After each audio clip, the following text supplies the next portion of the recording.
자, 오늘 설교 제목이 하얗게 태웁시다입니다. 하얗게 태웁시다. 지난주 우리 제2수요 예배 때 세례 요한에 대해 살펴보지 않았습니까? 근데 오늘도 역시 또 세례 요한에 대한 그 이야기인데요. 이 세례 요한의 삶을 한마디로 정리하면 그 주의 길을 예비하던 그런 삶이었다라 볼 수가 있습니다. 주의 길을 예비하던 삶이었다. 쉽게 말하면요, 주인공을 돋보이기 위한 어떤 조연의 삶을 살았다는 말이고요. 또 1인자가 아닌 2인자의 삶을 살았다라고 볼 수가 있습니다. 여러분, 그 세상 권력기관이나 또 이윤을 추구하는 단체나 하다못해 실력으로 인정받고 돈으로 보상받는 어떤 프로스포츠 세계라든지 하다못해 동네 반상회 할 때도요, 아무리 그 둘째 가는 사람, 아무리 2인자라고 해도요, 1인자 못지않은 어떤 권력, 권리, 또 어떤 그 권위, 이런 걸 굉장히 추구합니다. 주목받기 원하고요. 1인자 못지않은 그런 인기를 또 갈망합니다. 어떤 사람은 그걸 인지상정이라고 그러지 않습니까? 그죠? 그게 어떤 세상 살아가는 어떤 문법이라 볼 수가 있는데, 그런데 이 세례 요한은요, 그 세상 문법에서 굉장히 많이 벗어난 사람이었습니다. 철저하게 묻히고 철저하게 사라진 그런 인물로 볼 수가 있습니다. 어떻게 보면요, 예수한테 세례를 준 사람 아닙니까? 예수라는 1인자한테 세례를 준 사람이었고요. 또 사람들이 실제로 많이 따라왔습니다. 이 세례요한을 따랐습니다. 심지어는 메시아로 오해받기도 했습니다. 세례요한이.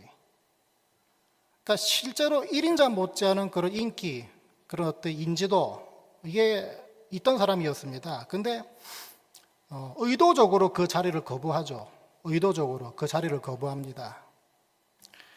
어떻게 보면 참 초라함, 어떤 쓸쓸함이 어떤 그 형편, 그런 모습이었는데 그 쓸쓸함과 초라함이 어떤 시작 내지 정점이라고 볼 수 있는 부분이 오늘 이 본문 35절부터 37절까지 나와 있는데요. 거기 뭐라 그랬습니까?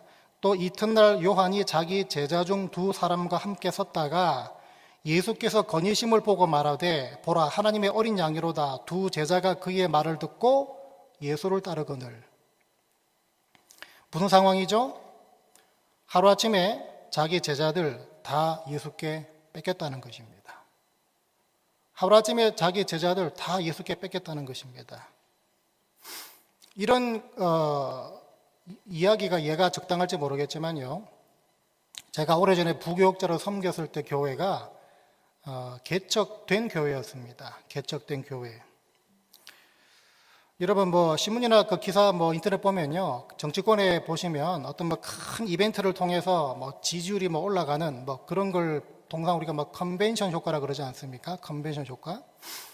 그 교회 역시요, 그 교회 역시 개척된 새 교회. 더군다나 무슨 상가 건물이나 미국 교회 빌려 쓰는 교회가 아니라 자체 성전이 있는 그런 어떤 세상 말로 어떤 프리미엄까지 얹어지다 보니까 초기에 사람들이 많이 몰려왔습니다. 참 많이 몰려왔습니다. 그 입당 감사 예배할 때도요, 그 교회당이 꽉 찼던 걸로 기억하고 있는데, 그 어느 순간에 그 지역에서 제일 큰 교회 다음가는 어떤 교세가 됐다, 그런 소문 아닌 소문이 돌기 시작했습니다. 쉽게 말하면 그 지역에서 그 2인자 같은 교회가 됐다는 것입니다. 교세로 따지면. 자, 근데 시간이 지나면서요, 이런저런 이유로 교인들 가정들이 이사 가기도 하시고 떠나기도 하시고 그러기 시작합니다. 그 중에 어떤 한 가정이요, 그 1인자 같은 그 지역에서 교세가 가장 컸던 교회로 옮겨갑니다. 그 얘기를 그 새벽기도 끝나고 그 당시 그 담임 목사님하고 권사님하고 저 부교육자 이렇게 해가지고 식사를 하는 그런 자리가 있었는데, 그 권사님이 그 얘기를 그 식사 자리에서 목사님께 해주시는데, 그때 우연찮게 그 담임 목사님 얼굴을 제가 유심히 보게 됐습니다. 유심히 보게 됐는데 굉장히 어떤 그 실망, 실패 혹은 분노, 참 여러 감정들이 섞여 있던 그 얼굴이 얼핏 보이기 시작했습니다. 물론 하나님께서 그냥 보내주시고 맡겨주시고 붙여주신 하나님의 자녀들을 그냥 묵묵히 섬기고 또 목회하는 것, 인도하는 것, 그게 목회라고 얘기합니다. 그런데 목회자도 여러 가지 일로 상처받기도 하고 여러 가지 일로 또 어깨가 으쓱되어지기도 합니다. 근데 그때 그 목사님은요, 다른 교회도 아닌 1인자 같은 교회로 그 가정이 옮겨갔다는 말을 들으시고 굉장히 힘들어하셨던 걸 기억하고 있습니다. 상황만 보자면 지금 이 세례 요한, 이 사람이 처한 상황과 비슷합니다. 자기 제자들을 1인자에게 다 뺏긴 것입니다. 오늘 본문에는요, 예수께로 간 이 사람들, 몇몇 사람들이 나와 있죠. 그 뒤에 보시면 베드로까지 나와 있지만 실제로 예수를 끝까지 쫓았던 이 주요 제자들, 이 소개될 뿐이지 실상은요, 세례 요한을 따랐던 많은 사람들이 예수께로 몰려갔습니다. 자, 그런데도 세례 요한의 입장이 어떤 입장인가 보시면 그게 3장 26절부터 30절까지 잘 나와 있는데요. 3장 26절부터 30절까지 한번 같이 읽어보겠습니다. 같이 읽습니다. 시작. 그들이 요한에게 가서 이르되 랍비여, 선생님과 함께 요단강 저편에 있던 곧 선생님이 증언하시던 이가 세례를 베풀매 사람이 다 그에게로 가더이다. 요한이 대답하여 이르되 만일 하늘에서 주신 바 아니면 사람이 아무것도 받을 수 없느니라. 내가 말한 바 나는 그리스도가 아니요 그의 앞에 보내심을 받은 자라고 한 것을 증언할 자는 너희니라. 신부를 취하는 자는 신랑이나 서서 신랑의 음성을 듣는 친구가 크게 기뻐하나니 나는 이러한 기쁨으로 충만하였노라. 그는 흥하여야 하겠고 나는 쇠하여야 하리라 하니라. 아멘. 자, 무슨 말입니까? 신랑 되신 예수님의 친구로서 만족하겠다는 것입니다. 큰 욕심 없다는 것입니다. 여러분, 그러니까 나실인으로서 하나님 앞에 서원하면서 세상과 구별된 삶을 살겠다고 실제로 그렇게 살던 세례 요한은요, 초지일관 바로 이 2인자의 삶, 쉽게 말하면 그는 흥하고 나는 쇠해야 된다는 삶을 살다가 죽은 것입니다. 누가 봐도 멍청한, 누가 봐도 바보 같고 누가 봐도 미련합니다. 아무리 그래도 어떻게 저렇게 살 수 있을까라는 탄식이 나올 법도 하지만 중요한 것은 성경은 그런 세례 요한의 삶을 폄하하거나 동정하거나 실패로 규정하지 않고 있다는 것입니다. 오히려 예수님이 세례 요한을 어떻게 얘기하셨나 보니까 마태복음 11장 11절을 같이 읽어볼까요? 마태복음 11장 11절을 같이 읽습니다. 시작. 내가 진실로 너희에게 말하노니 여자가 낳은 자 중에 세례 요한보다 큰 이가 일어남이 없도다. 그러나 천국에서는 극히 작은 자라도 그보다 크니라. 아멘. 이 말씀은요, 세례 요한이 인격적으로 능력적으로 남들보다 뛰어났다, 대단한 사람이다, 그럴 뜻이 아니라 세례 요한이 감당했던 사명, 다시 말하면 예수 그리스도 오심을 예비한 삶, 그 사명, 그것만큼 중요한 게 없다는 그 뜻입니다. 다른 말로 말하면요, 세례 요한은 그 사명을 정말 잘 감당했던 사람이란 것입니다. 물론 뒤에 보시면 천국에서는 극히 작은 자라도 그보다 크다 이 말이 나오죠. 이게 좀 헷갈릴 분들이 계시는데 이 말은 다른 게 아닙니다. 세례 요한은요, 예수의 어떤 그 죽으심 부활 또 초대교회를 통해 가지고 이 복음이 심차게 뻗어나갔던 그 초대교회의 어떤 그 역사, 이런 것들을 다 보지 못하고 죽지 않았습니까? 그러니까 그 어떤 한계성을 말하고 있는 것이지 실제로 세례 요한이 어떤 사람들보다 못하다, 천국에 있는 자보다 이게 아니라 그 예수의 어떤 사역과 그 이후에 그 초대교회를 통했던 복음이었던 힘차게 뻗어나가는 이 모든 역사를 보지 못한 것에 대한 한계성을 말하고 있는 것입니다.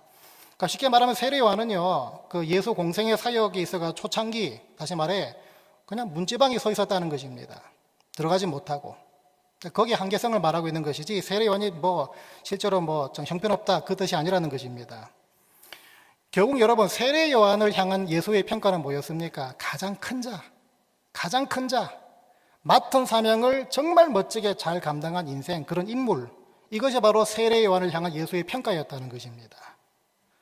실제로 예수로부터, 주님으로부터 이런 평가를 받은 인물 없습니다. 거의 없습니다. 세례 요한이 이런 삶을 살았고 세례 요한이 이런 삶을 실제로 삶을 통해서 이런 좋은 평가를 받았던 이 원동력이 뭔가, 그 원동력이 뭔가 궁금해지지 않습니까? 많은 원동력을 말할 수 있겠지만요, 세례 요한의 삶은 기본적으로 예수를 위해 태워지는 삶을 살았다는 것입니다.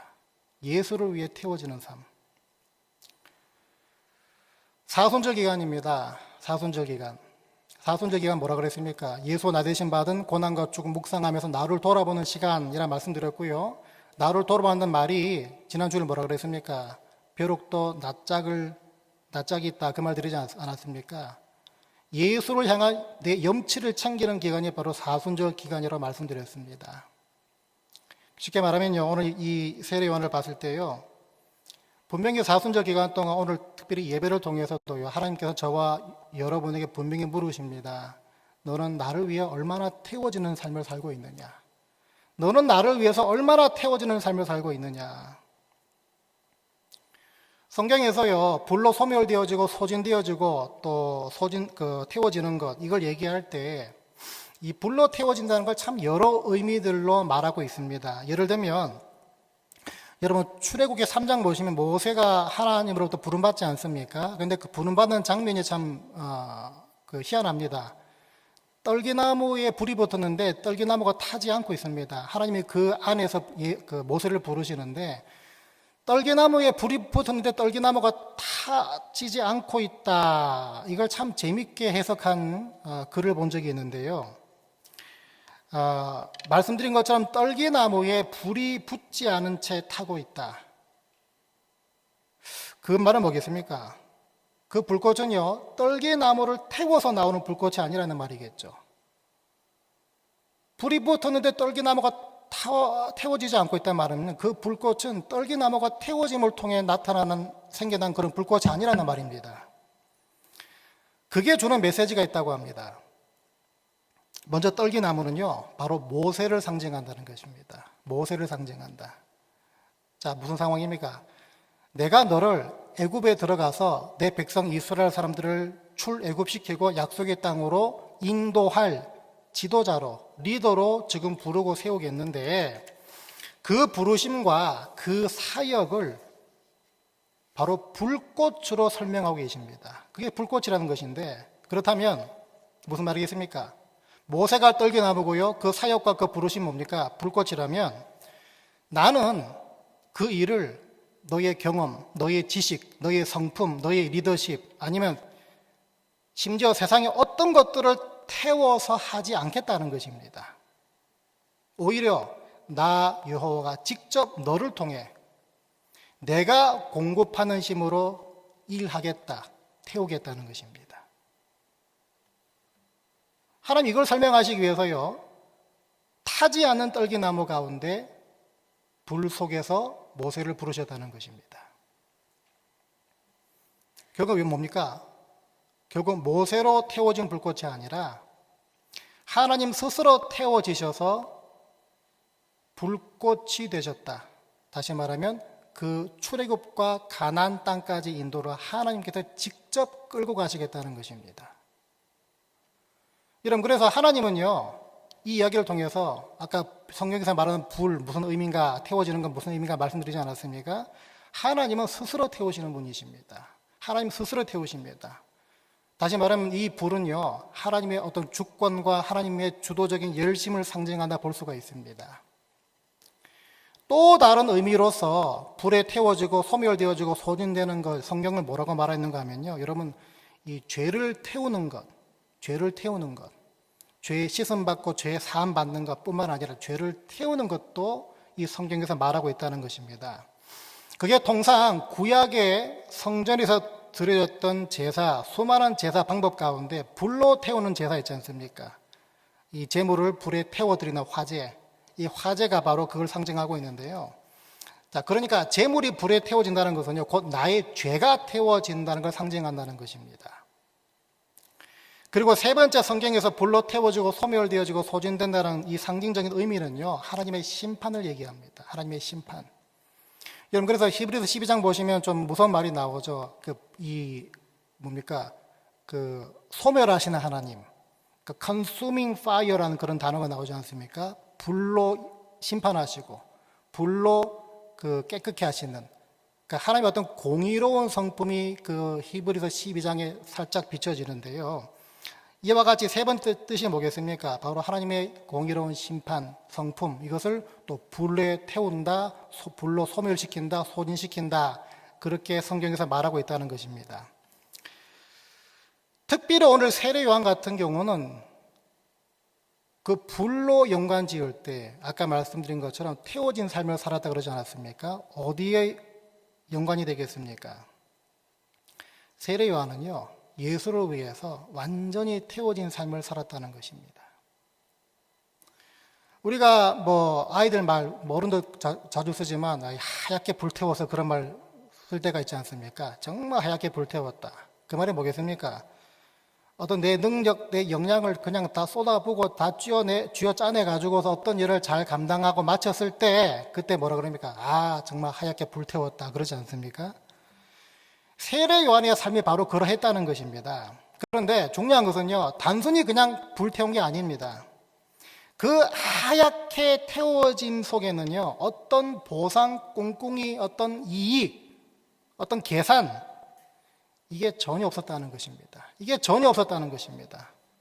그저 본인이 부름받은 그 사명, 이걸 그냥 묵묵히 신실하게 열심히 감당했을 뿐이라는 것입니다. 이 사순절 기간 동안요, 하나님께서 이 질문을 여러분들에게 분명히 물어보십니다. 너는 얼마나 나를 위해서 하얗게 불태우고 있느냐? 1인자의 삶이 아닌 2인자의 삶이더라도 얼마나 나를 위해서 여전히 순수하게 계산 없이 이익 없이 보상 없이 대가 없이 소진되고 소멸되고 있느냐? 세례 요한의 삶이 부담이 되고 엄두가 안 나서 그 대답하기 쉽지 않을 것입니다.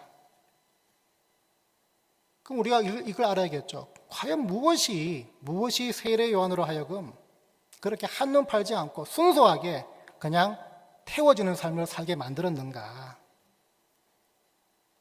아무리 봐도요, 다른 거 없습니다. 아무리 봐도 다른 거 없습니다. 세례 요한이 누구라고 그랬습니까? 나실인이라고 그랬죠. 나실인. 그러니까 태어날 때부터 성장하면서 나는 이런 삶을 사는 사람이구나. 거기 고정된 사람입니다. 이 말이 뭐겠습니까? 내가 주를 위해 태워지는 삶을 살겠다고 할 때 하나님이 태워질 힘을 주신다는 것입니다. 하나님이 태워질 힘을 주신다는 것입니다.